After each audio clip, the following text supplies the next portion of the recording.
Audio Jungle. Audio Jungle. Audio Jungle. Suara saya jelas nggak? Jelas Pak, jelas. Jelas ya. Udah, itu ya. Nah, sekarang materi terakhir. Ada pertanyaan dulu nggak? Sebelum itu.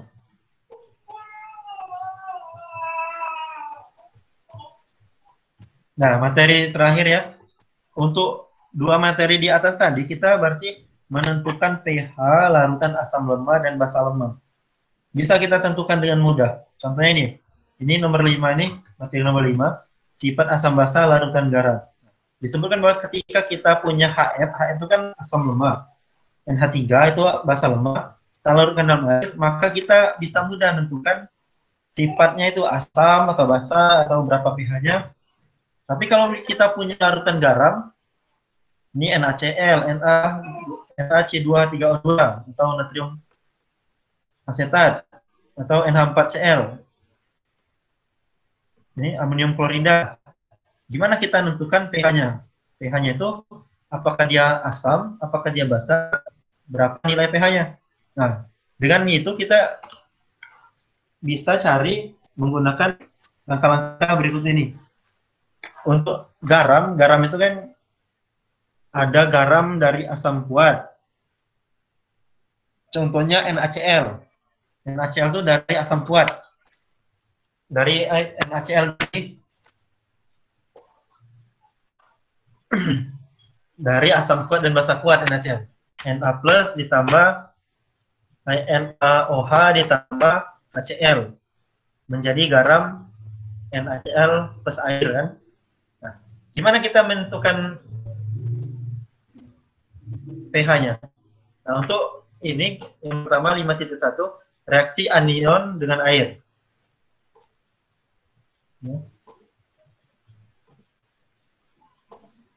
Ini reaksi anion dengan air. Untuk reaksi anion dengan air ini berarti kita punya suatu asam lemah. Ya, kita punya suatu asam lemah. Ya, anion dari asam lemah akan mengalami reaksi kesetimbangan bila dilarutkan dalam air sehingga menghasilkan ion OH- yang menyebabkan larutan bersifat basa. Kalau kita punya garam ya, garam dari asam lemah.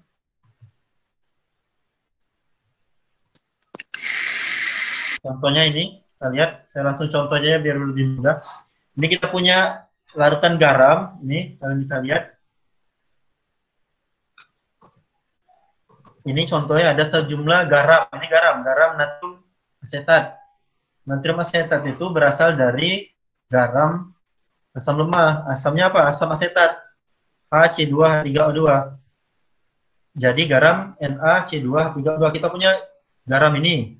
Terus kita larutkan dalam air 100 ml. Sehingga menghasilkan larutan 0,1 molar dengan Ka-nya itu Ka asam asetat itu senilai 1 kali 10 pangkat minus 5. Pertanyaannya bagaimana sifat larutannya dihasilkan? Larutannya asam atau basa? Nggak tahu kita kan. Terus berapa pH larutannya? Nah, yang pertama yang harus kita lakukan, pertama kita tulis reaksi penguraian garamnya. Ini garamnya NaC2H3O2. Kita tuliskan reaksi penguraiannya, berarti jadi Na plus C2H2 min. Ini kan reaksi penguraiannya. Jelas? Jelas, Pak. Jelas. Nah, itu reaksi penguraiannya. Pertama, kalau ada garam yang kita larutkan dalam air untuk menentukan dia asam atau basa pH-nya, pertama kalian tulis penguraian garam tersebut kalau diuraikan jadi apa? Ini garam asetat kita uraikan jadi C2H3O2-. Ini kan anion dan kationnya Na+. Nah, anionnya ini setelah terurai dalam air si garam tadi, anionnya ini akan membentuk keseimbangan dengan air. Nah, dia membentuk keseimbangan air, kita tulis lagi reaksinya. C2H3O2- anionnya tadi akan membentuk keseimbangan dengan air plus H2O, membentuk ini HC2H3O2. dan ohamin. Nah, kalau udah gini, kita bisa tahu larutannya bersifat asam atau basa. Basa, Pak. Basa kan karena ada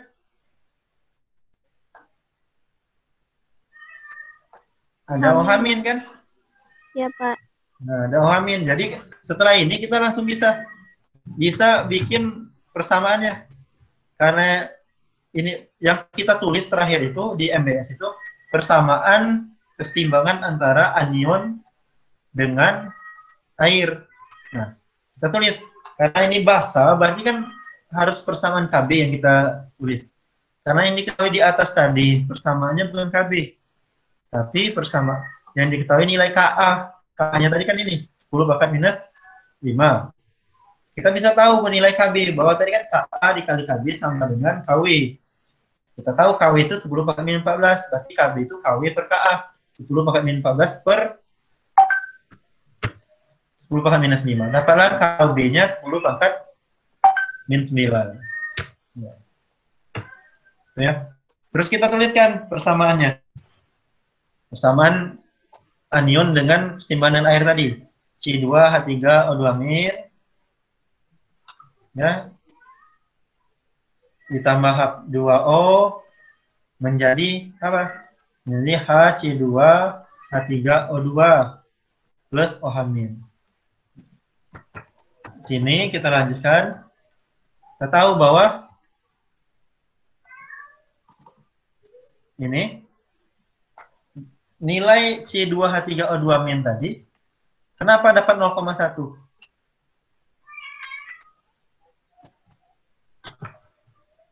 Kenapa? Dari awalnya, Pak, yang di soal, Pak. Nah, di awal di soal itu kan dijelaskan konsentrasi garamnya kan?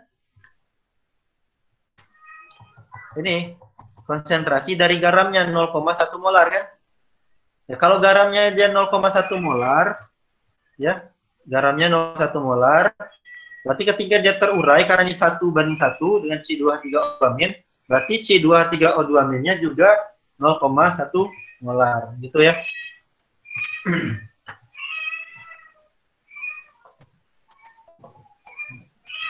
Kita masukkan 0,1 molar, terus terurai, ya, sebanyak min X. Kita mau cari, intinya kita mau cari berapa nilai OH-nya. Apalagi ketika setimbangan seperti ini, ya, masukkan persamaan KB. Produk per data. Produknya itu HC2H3O2, ya, kali OH- per C2H3O2-. Dapatlah samaan X kuadrat, ini X kuadrat, X kali X, dapatnya C2H3O2-nya bernilai 0,1 min X. 0,1 min X-nya bisa kita abaikan. Dengan cara yang awal tadi ya, kalau dia lebih dari 400 bisa kita abaikan. Tapi biasanya kebanyakan diabaikan, karena emang untuk asam lemah itu disosiasinya itu sangat kecil sekali. Gitu ya. Masih nyambung? Masih, Pak. Masih. Pak. Ya. Nah, kita dapatkan nilai X-nya 10 pangkat minus 5. Karena ini X ini menyatakan nilai OH-, ya, X ini menyatakan nilai OH-, maka dapatlah POH. POH-nya berarti 5 POH-nya. Berarti pH-nya 14 dikurang 5, dapatlah pH-nya 9. Itu. Masuk ya? Pak, izin nanya, Pak. Halo? Izin nanya, Pak. Ya, silakan. Ini, Pak, ada contoh soal lain nggak, Pak? Kalau yang perbandingannya nggak 1:1, itu kan garamnya 1:1, Pak. Misalnya yang C2-nya itu 2, koefisiennya ada nggak, Pak? Contohnya yang lain. Soalnya bingung, Pak, misalnya ada koefisien beda gitu, Pak. Ya. Kalau koefisiennya beda, misalnya, ya sekarang lagi nggak punya contoh soalnya.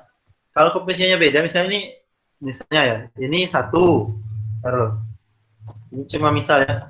Kalau misalnya ini 1, ini 2, ini 2, misal ya.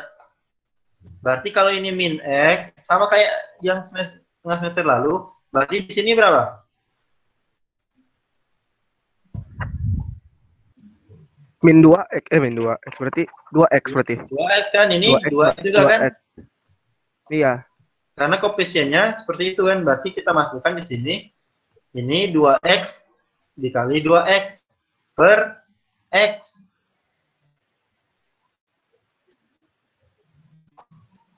Oh ya, ini ada kuadratnya berarti. Maksudnya ada kuadrat, Pak? Hmm? Maksudnya ada kuadrat gimana, Pak? Dapat dari mana kuadratnya? Oh, koefisien tadi ya, Pak, dikuadratin. KC gimana kalau KC? Oh, Kalau kita mencari konstanta kesetimbangan, produk pereaktan, produk konsentrasi produk pereaktan itu dikuadratin nggak? iya, Pak.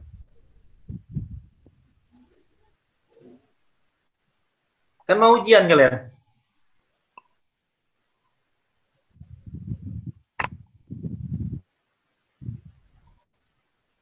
Kalau kita misal mencari KC, Udah, Pak, udah ngerti, Pak. kalau kita mencari konstanta kesetimbangan, Iya, Pak, ngerti, Pak. KC atau KP itu, konsentrasinya itu dikuadratkan dengan koefisiennya kan? Iya, Pak. Ya, Iya. gitu ya. Tapi kebanyakan saya jarang nemu, belum pernah sih nemu yang ada koefisien beda untuk proses ini, disosiasi ini ya. Disosiasi atau ini terdisosiasi sempurna, terdisosiasi sebagian. Kalau asam lemah basa lemahnya sebagian. Nah, di sini kan garam ya. Nah, ini catatan. Ini harus kalian ingat. Kalau tadi kan garamnya garam itu ya, garam dari asam lemah. Tapi kalau garamnya itu dari asam kuat atau basa kuat. Kalau asam kuat kan berarti dia garamnya misalnya tadi HCl kita reaksikan dengan NaOH membentuk garam NaCl. pH-nya netral. Kenapa netral? Karena dia tidak membentuk keseimbangan dengan air. Ya. Karena NaCl, Na plus, dan Cl min, Na plus sama Cl min itu tidak bereaksi keseimbangan dengan air, anion kationnya. Kalau asam lemah dan basa lemah, garam dari asam lemah dan basa lemah, itu anion dan kationnya akan bereaksi membentuk keseimbangan dengan air, sehingga pH-nya nggak netral. Saya harap kalian bisa mengikuti meskipun ya sinyalnya agak susah ya, kalian ada yang di atas genteng, ada yang susah keluar gitu ya.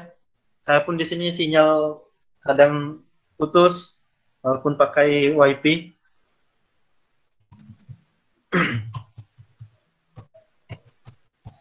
Nah, untuk yang di bawah ini reaksi kation dengan air. Ini sebenarnya kalau di atas tadi kan garam berasal dari asam lemah. Kalau kation itu garam berasal dari basa lemah. Nah, kalau garam berasal dari basa lemah, maka kationnya nanti, ini kationnya. A plus itu, oh ya, A plus ini kation dari basa lemahnya. Misalnya contohnya ini ya, NH4Cl. NH4Cl kan terurai menjadi NH4 plus dan Cl min. NH4Cl terurai jadi NH4 plus dan Cl min.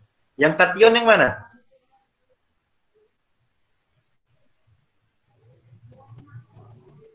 NH4. Ya, NH4 plus itu kation kan.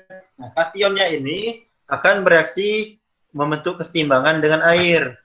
Jadi NH4 plus ini dalam larutannya akan bereaksi dengan air membentuk NH3, gas NH3 dan H3O+. Ya. Ini NH3 aquos ya, karena dalam air, dan H3O+. Ini caranya sama kayak yang tadi ya. Intinya kita uraikan dulu garamnya, kationnya. Kalau dia garam berasal dari basa lemah, maka kationnya akan bereaksi dengan air. Kalau dia garam berasal dari asam lemah, maka anionnya yang bereaksi dengan air. Dari sini kita bisa lihat bahwa kalau NH4+, ya NH4Cl,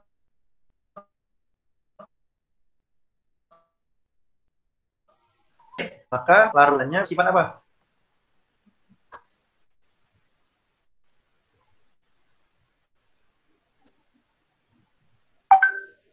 Halo, ada yang dengar? Dengar Pak, dengar. Dengar Pak. Dengar, Pak. Dengar. Dengar Pak, dengar. Dengar. Kalau NH4Cl kita masukkan dalam air, maka larutannya bersifat apa? Asam Pak. Ya, asam kan, karena ketika dia terubah jadi NH4+, dia akan bereaksi dengan H2O. Nah, ketika dia bereaksi dengan H2O, dia akan mendonorkan protonnya ke H2O dan terbentuklah H3O+. Itulah kenapa H+, Pak, H+. rasanya pasti. Ya, H3O+ itu kan H+. Ya. Benar kan H3O+ itu H+? Benar Betul, Pak, betul. benar. Nah, ya. Benar Pak. Betul ya. Nah, dari sini kita bisa menentukan berapa nilai H3O+-nya, H+-nya. Kalau udah tahu berapa nilai H+-nya, maka langsung dapat kita tentukan berapa pH-nya. Jadi, penentuan pH-nya kalau larutan garam, perlu kita uraikan dulu garamnya. Nanti kita lihat kation anionnya. Kalau ada garam asam lemah, berarti anionnya bakal bereaksi dengan air. Pasti dia larutannya basa. Kalau dia berupa larutan garam dari basa lemah, kationnya yang bereaksi dengan air akan membentuk H+. Berarti larutannya akan asam. Nah, untuk menentukan berapa nilainya, pH-nya, ini bisa kita masukkan ke persamaan Ka. Gitu ya. Mungkin itu untuk kuliah ini. Ada pertanyaan? Ini ada catatan, silakan dibaca catatannya.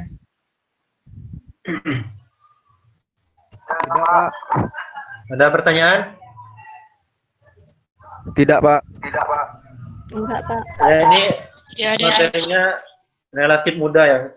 Terutama kalau kita ketemu langsung sebenarnya lebih mudah lagi. Saya harapkan yang teman-teman yang sinyalnya putus nyambung bisa baca modulnya lebih baik.